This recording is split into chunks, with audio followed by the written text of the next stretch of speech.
నమస్కారం BJP TV news కి స్వాగతం. హెడ్లైన్ చూద్దాం.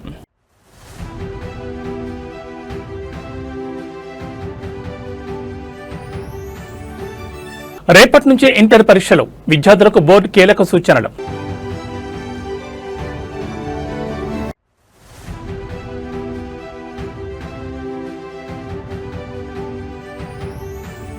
మార్చి 16 నుంచి 30 వరకు తెలంగాణ అసెంబ్లీ సమావేశాలు, 20న బడ్జెట్ ప్రవేశపెట్టనున్న ప్రభుత్వం.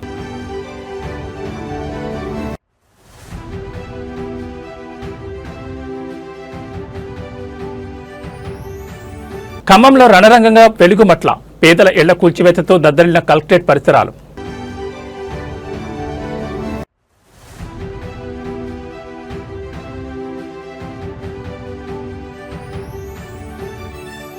జార్ఖండ్ లో కూలిన ఎయిర్ అంబులెన్స్, 7గురు దుర్మరణం.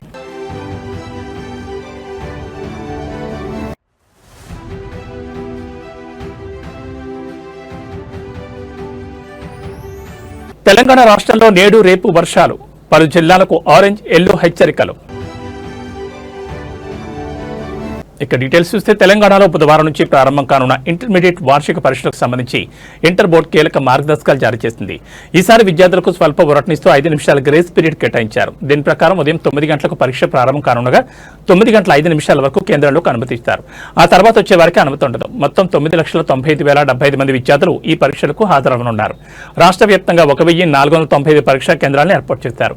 విద్యార్థులు తమ పరీక్షా కేంద్రాలను సులభంగా గుర్తించేందుకు హాల్ టికెట్ పై ఉన్న క్యూఆర్ కోడ్ను ఉపయోగించుకోవాలని, ముఖ్యంగా హైదరాబాద్ పరిసర ప్రాంతాల్లోని విద్యార్థులు ట్రాఫిక్ ఇబ్బందులను దృష్టిలో ఉంచుకుని అరగంట ముందే సెంటర్లకు చేరుకోవాలని బోర్డు కార్యదర్శి ఎస్ కృష్ణాదిత్య సూచించారు.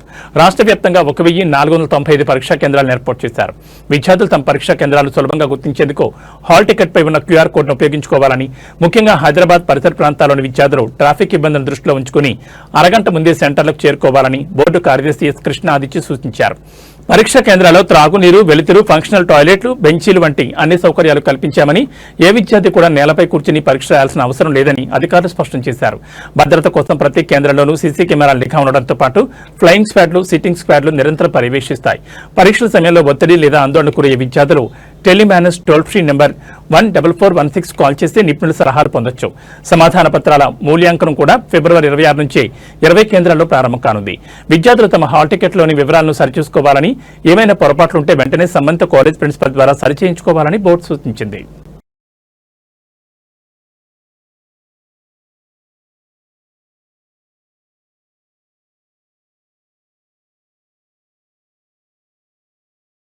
ఖమ్మం నగరంలో హైటెన్షన్ నెలకొంది. కలెక్టరేట్ సమీపంలోని వెలుగుమట్ల ప్రాంతంలో పేదల ఇండ్ల కూల్చివేత ప్రక్రియ ఉద్రిక్తంగా మారింది. 10 ఏళ్లుగా నివాసం ఉంటున్న తమను అన్యాయంగా రోడ్డున పడేస్తున్నారంటూ వందలాది కుటుంబాలు ఆందోళన దిగాయి. వెలుగుమట్లలోని సుమారు 60 ఎకరాల భూదాన్ భూముల్లో నివసిస్తున్న 600 కుటుంబాలను ఖాళీ చేయించేందుకు రెవెన్యూ అధికారులు భారీ ఆపరేషన్ చేపట్టారు. ఏ క్షణంలో ఏం జరుగుతుందో తెలియని పరిస్థితుల మధ్య వేలాది మంది పోలీసులను రంగంలోకి దించారు. తెల్లవారుజాము నుంచే జేసీబీల సహాయంతో గుడిసెలను నేలమట్టం చేస్తున్నారు. మేము ఇక్కడే 10 ఏళ్లుగా నివసిస్తున్నాం, మాకు ఓటు హక్కు ఉంది, ఆధార్ కార్డులున్నాయి, ఇప్పుడు మమ్మల్ని ఎక్కడికి వెళ్ళమంటారు అంటూ బాధితులు కన్నీరు మున్నీరవుతున్నారు. అధికారుల జేసీబీలకు అడ్డంగా పడుతూ ప్రాణాలకు తెగించి తమ ఆవాసాలను కాపాడుకునే ప్రయత్నం చేస్తున్నారు. తమకు పట్టాలిచ్చి క్రమబద్ధీకరించాలని దశాబ్ద కాలంగా పోరాడుతున్నా ప్రభుత్వం కనికరించకుండా ఇళ్లను కూల్చివేయడంపై సర్వత్రా ఆగ్రహం వ్యక్తమవుతోంది. కాలనీ వైపు ఎవరిని రానివ్వకుండా కిలోమీటర్ మేర పోలీస్ బారికేడ్లు ఏర్పాటు చేశారు. అడ్డుకుంటున్న బాధితులను, నాయకులను పోలీసులు బలవంతంగా అరెస్ట్ చేసి పోలీస్ స్టేషన్లకు తరలిస్తున్నారు. నిలువ నీడ కోల్పోయిన మహిళలు, చిన్నారులు రోడ్లపైనే బైఠాయించి నిరసన తెలుపుతున్నారు. ఒకవైపు అభివృద్ధి పేరుతో జరుగుతున్న ఈ కూల్చివేతలు, మరోవైపు గోడు కోల్పోయి రోడ్డున పడ్డ పేదల ఆక్రందనలతో ఖమ్మం జిల్లా కేంద్రం దద్దరిల్లుతోంది. అధికారులు ఈ విషయంలో ప్రత్యామ్నాయం చూపుతారా, లేక ఈ పోరాటం మరింత ఉధృతమవుతుందా అనేది వేచి చూడాలి.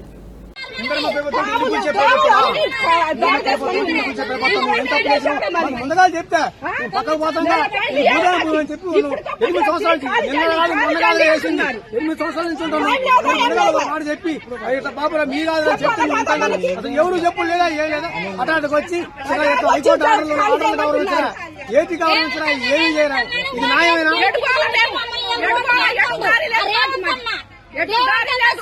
వీళ్ళందరూ అన్న అన్న అని ఓటేసి మిద్దెల మీద కూర్చోబెడితే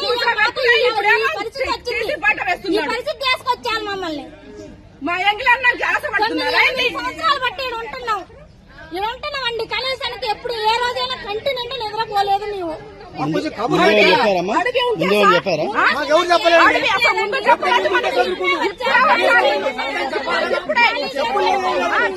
ఏం లేదు, ఎటుకోవాలి మేము, ఇక్కడ చచ్చిపోతాం మేము. మాకు ఇప్పుడు కష్టపడి కట్టుకున్నాం బ్యాంకు కాడి నుంచి 2 గుట్టలు సన్న, ఇప్పుడు ఇది 3వ సారి మేము కట్టుకోవటం.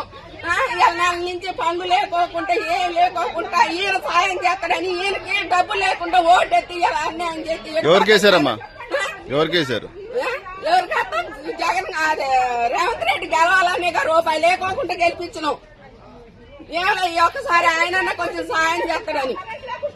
కరెంటు సంవత్సరం నుంచి లేదు, నీళ్లు లేవు, నిప్పులు లేవు, కడుపుతా ఉన్న పిల్లలు అన్ని నెల నుంచి పోలీసులు వచ్చినా కూడా ఒకరోజు తిని ఒకరోజు తినకుండా ఉన్నాం సార్.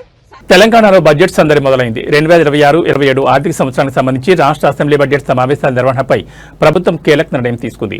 ముఖ్యమంత్రి రేవంత్ రెడ్డి అధ్యక్షతన జరిగిన కేబినెట్ భేటీలో సమావేశాల షెడ్యూల్ను ఖరారు చేశారు.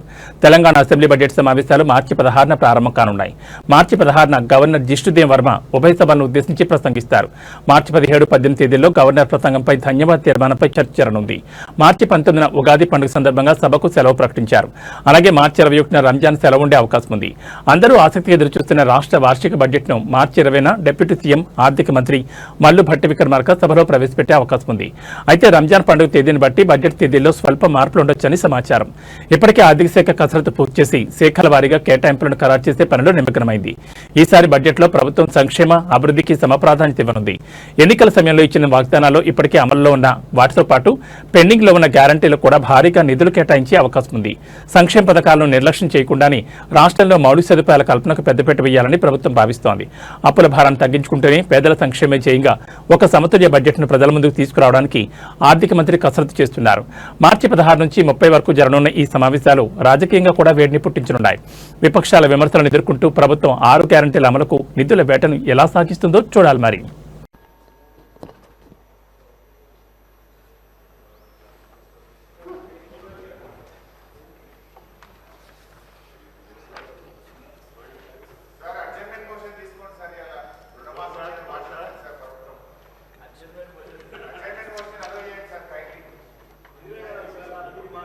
भारत भाग्य विधाता जय हे जय हे जय हे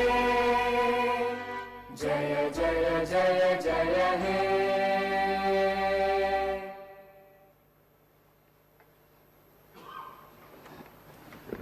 తెలంగాణ అవతరించిన తర్వాత ఎంతో మంది పేదలు నూతన రేషన్ కార్డు కొరకు ఆశగా వేచి చూసినా గత ప్రభుత్వం వారిని పట్టించుకోలేదు. కనీసం కొత్త కుటుంబ సభ్యుల పేర్లను కూడా రేషన్ కార్డులో జత చేయలేదు. ప్రజల ఆకాంక్షలు గుర్తించిన మేము అర్హులైన వారందరికీ రేషన్ కార్డులు ఇవ్వాలని వారికి సన్నబియ్యం. కొమ్మర మల్లన్న జాతరలో జరిగిన అమానుష ఘటనపై ఎట్టకేలకు ప్రభుత్వం స్పందించింది. ఒక నిరపరాధ అయిన చిన్నారి ప్రాణం పోయిన తర్వాత ఒక కుటుంబంపై అమానుషంగా దాడి జరిగిన తర్వాత జిల్లా మంత్రి పొన్నం ప్రభాకర్ నిద్రలేచారు. ఈ ఘటనపై ఆయన ఒక వీడియో సందేశాన్ని విడుదల చేస్తూ బాధితులకు అండగా ఉంటామని ప్రకటించారు. కొమ్మెర మల్లన్న జాతరలో ఒక సామాన్య కుటుంబంపై జరిగిన దాడిని మంత్రి పొన్నం ప్రభాకర్ తీవ్రంగా ఖండించారు. ముఖ్యంగా ఒక చిన్న వర్గానికి చెందిన వారిపై జరిగిన ఈ దాడిలో పతి ప్రాణం బలి కావడం అత్యంత బాధాకరమని ఆయన ఆవేదన వ్యక్తం చేశారు. చనిపోయిన చిన్నారి కుటుంబానికి తన ప్రగాఢ సానుభూతిని తెలియజేశారు. స్వయంగా రాష్ట్ర డీజీపీతో మాట్లాడినట్లు నిందితులు ఎంతటి వారైనా వదిలిపెట్టొద్దని ఆదేశించినట్లు మంత్రి పేర్కొన్నారు. దాడికి పాల్పడిన బాధ్యులపై కఠిన చట్టాల కింద కేసులు నమోదు చేసి తక్షణమే అరెస్ట్ చేయాలని పోలీసులను కోరారు. బాధితులకు ప్రభుత్వం అన్ని విధాలా అండగా ఉంటుందని, న్యాయం జరిగేలా చూస్తానని ఆయన హామీ ఇచ్చారు. అయితే ఈ ఘటన జరిగి ఇన్ని గంటలు గడుస్తున్నా ఒక చిన్నారి ప్రాణం పోయిన తర్వాతే మంత్రి స్పందించడంపై విమర్శలు వ్యక్తమవుతున్నాయి. ప్రతిపక్షాలు మరియు స్థానికులు ఇప్పటికే ప్రభుత్వంపై మండిపడుతున్నారు. మంత్రి ఆదేశాల మేరకు పోలీసులు ఎంత వేగంగా నిందితులను పట్టుకుంటారో వేచి చూడాలి. పవిత్రమైన జాతరలో ఇలాంటి రక్తపాతం జరగడం నాగరిక సమాజం తలదించుకోవాల్సిన విషయం. బాధితులకు కేవలం మాటల భరోసా మాత్రమే సరిపోదు, చేతల్లో న్యాయం కావాలని ప్రజలు డిమాండ్ చేస్తున్నారు. కులాలు మతము ప్రస్తావన లేకుండా పైశాచికమైనటువంటి సంఘటన ఏదైనా ఖండించదలసిందే. అందులో ఒక చిన్న వర్గానికి సంబంధించినటువంటి చిన్న పాప మృతికి కారణమైనటువంటి వాళ్ళు తప్పకుండా శిక్షార్హులే. ఏ పార్టీ అయినా, ఏ కులమైనా, ఏ మతమైనా, ఏ ప్రాంతమైనా నేను డీజీపీ గారితో కూడా మాట్లాడినా ఆ అంశం మీద కఠినంగా స్పందించి చర్యలు తీసుకోమని చెప్పి కోరుతూ, కుటుంబానికి బాధిత కుటుంబానికి అండగా ఈ రాష్ట్ర ప్రభుత్వం ఉంటుంది. ముఖ్యమంత్రి గారు కూడా నిన్న చెప్పినారు, ఎక్కడ కూడా ఇబ్బంది పడేటువంటి పరిస్థితి రాకుండా మీకు అన్ని రకాలుగా న్యాయం చేసేటువంటి విధంగా ప్రభుత్వ చర్యలు ఉంటాయని మనం చేస్తాం. రాజమండ్రిలో కల్తీ పాలు తాగి 5గురు మృత్యువాత పడడం ఇప్పుడు రాష్ట్ర వ్యాప్తంగా పెను సంచలనంగా మారింది. ఈ విషాద ఘటనతో ఏపీ ప్రభుత్వం ఒక్కసారిగా ఉలిక్కిపడింది. అప్రమత్తమైన ఎన్టీఆర్ జిల్లా అధికార యంత్రాంగం జిల్లా వ్యాప్తంగా పాల కేంద్రాలపై దాడులు నిర్వహిస్తోంది.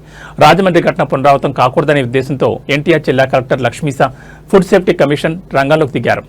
వారి ఆదేశాల మేరకు జిల్లాలోని అన్ని ప్రధాన పాల కేంద్రాల వద్ద ఫుడ్ సేఫ్టీ అధికారులు ఆకస్మిక తనిఖీలు చేపట్టారు. ముఖ్యంగా విజయవాడ కరెన్సీ నగర్లోని ఒక ప్రముఖ పాల కేంద్రం వద్ద అధికారులు ప్రస్తుతం సోదాలు నిర్వహిస్తున్నారు. తనిఖీల్లో భాగంగా అధికారులు పాల స్వచ్ఛతను పరిశీలిస్తున్నారు. కరెన్సీ నగర్ కేంద్రంలో సేకరించిన పాల శాంపిల్స్ ను వెంటనే పరీక్షల నిమిత్తం ల్యాబ్కు పంపించారు. పాలలో యూరియా, డిటర్జెంట్ లేదా ఇతర రసాయనాలు కలుపుతున్నారా అనే కోణంలో లోతైన విచారణ సాగుతోంది. జిల్లా వ్యాప్తంగా ఉన్న డైరీ ఫార్మ్స్, పాల సేకరణ కేంద్రాలపై నిఘా, కల్తీకి పాల్పడితే లైసెన్సులు రద్దు చేయడమే కాకుండా క్రిమినల్ కేసులు నమోదు చేస్తామని అధికారులు హెచ్చరించారు. పాలలో రంగు లేదా వాసనలో మార్పు ఉంటే వెంటనే ఫిర్యాదు చేయాలని కోరుతున్నారు. పాల వంటి నిత్యావసర వస్తువుల్లో విషం కలిపి ప్రజల ప్రాణాలతో చెలగాటమాడేవారిని వదిలిపెట్టే ప్రసక్తి లేదని కలెక్టర్ లక్ష్మీసా స్పష్టం చేశారు. అటు రాజమండ్రి ఘటనలో మృతుల సంఖ్య పెరిగే అవకాశం ఉండడంతో రాష్ట్ర వ్యాప్తంగా ఉన్న ఫుడ్ సేఫ్టీ విభాగం హై అలర్ట్లో ఉంది.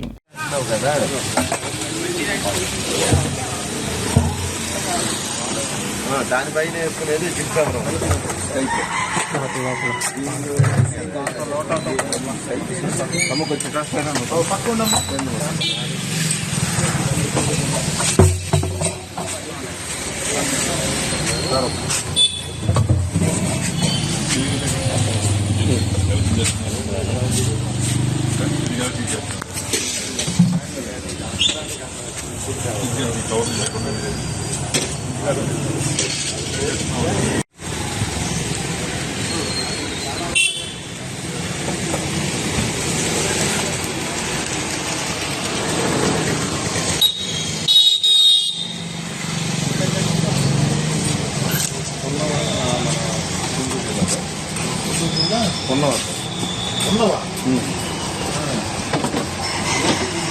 అవును సార్.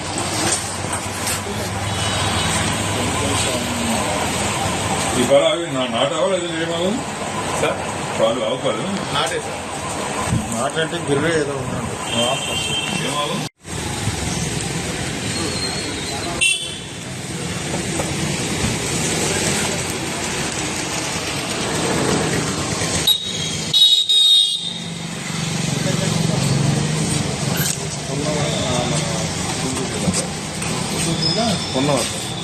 ఉన్నవా అవును సార్. అదే సార్ కార్ ఆటో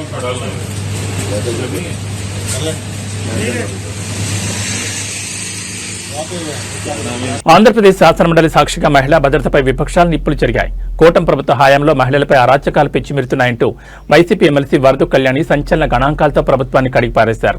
రాష్ట్రంలో ఆడబిడ్డలకు రక్షణ కరువైందని ఆమె ఆందోళన వ్యక్తం చేశారు. శాసనమండలి వేదికగా వరదు కళ్యాణి సంచలన ఆరోపణలు చేశారు. ఈ ప్రభుత్వంలో ప్రతిరోజు 5గురు మహిళలు అత్యాచారానికి గురవుతున్నారని, సుమారు 60 మంది మహిళలు వివిధ రకాలుగా వేధింపులను ఎదుర్కొంటున్నారని ఆమె గణాంకాలను బయటపెట్టారు. టీడీపీ అధికారంలోకి వచ్చిన నాటి నుంచి నేరాల సంఖ్య విపరీతంగా పెరిగిందని ఆమె విమర్శించారు. కూటమి ప్రభుత్వంలో మహిళలపై నేరాలు గతంతో పోలిస్తే 10% పెరిగాయని ఆమె ధ్వజమెత్తారు. ఈ ప్రభుత్వ హయాంలో ఇప్పటి వరకు 16,282 మంది మహిళలు వేధింపులకు గురయ్యారని ఆరోపించారు. ఏకంగా ముఖ్యమంత్రి చంద్రబాబు నాయుడు సొంత గ్రామంలో కూడా మహిళలపై వేధింపుల కేసులు పెరగడం శాంతి భద్రతల వైఫల్యానికి నిదర్శనమని ఆమె ఎద్దేవా చేశారు. రాష్ట్రంలో మహిళలకు రక్షణ కల్పించడంలో ప్రభుత్వం పూర్తిగా విఫలమైందని, కేవలం ప్రకటనలకే పరిమితమవుతోందని విపక్ష నేతలు సభలో కొంతెత్తారు.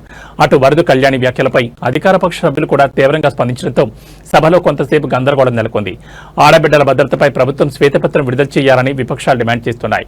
కూటమి ప్రభుత్వం అధికారంలోకి వచ్చిన తర్వాత మహిళా భద్రతపై అనేక హామీలిచ్చింది. కానీ వరదు కళ్యాణి సభ ముందుంచిన ఈ గణాంకాలు ఇప్పుడు రాష్ట్ర వ్యాప్తంగా చర్చనీయాంశంగా మారాయి. మరి ఈ విమర్శలపై ప్రభుత్వం ఎలా స్పందిస్తుంది? నేరాల అదుపులకు ఎలాంటి చర్యలు తీసుకుంటుంది? వేచి చూడాలి. గత ఏడాది 1485 కేసులు నమోదయ్యాయని చెప్పారు అధ్యక్ష. అంటే రోజుకి 4-5 జరుగుతున్నాయి అధ్యక్ష. ఈ రాష్ట్రంలో రోజుకి 4-5 మంది మీద అత్యాచారాలు, అఘాయిత్యాలు జరుగుతున్నాయి అధ్యక్ష, మహిళల మీద. అలాగే 50-60 మంది వేధింపులకు గురవుతున్నారు అధ్యక్ష. అసలు ఈ ప్రభుత్వం వచ్చాక అధ్యక్ష మహిళల మీద అఘాయిత్యాలు, అత్యాచారాలు, నేరాలు విపరీతంగా పెరిగిపోయాయి అధ్యక్ష. ఇది పోలీసులు అధికారికంగా చెప్పిన లెక్కల ప్రకారం చూస్తే మహిళల భద్రత ఎంత ఘోరంగా ఉందో అర్థమవుతుంది అధ్యక్ష. ఈ రోజు 16,288 మంది మహిళల్ని వేధించారు అధ్యక్ష. 10 జిల్లాల్లో మహిళల మీద నేరాలు విపరీతంగా పెరిగిపోయాయి అధ్యక్ష. సాక్షాత్తు గౌరవ సీఎం చంద్రబాబు నాయుడు గారు ఉన్న జిల్లాలోనే మహిళల మీద నేరాలు 10% పెరిగాయి అధ్యక్ష.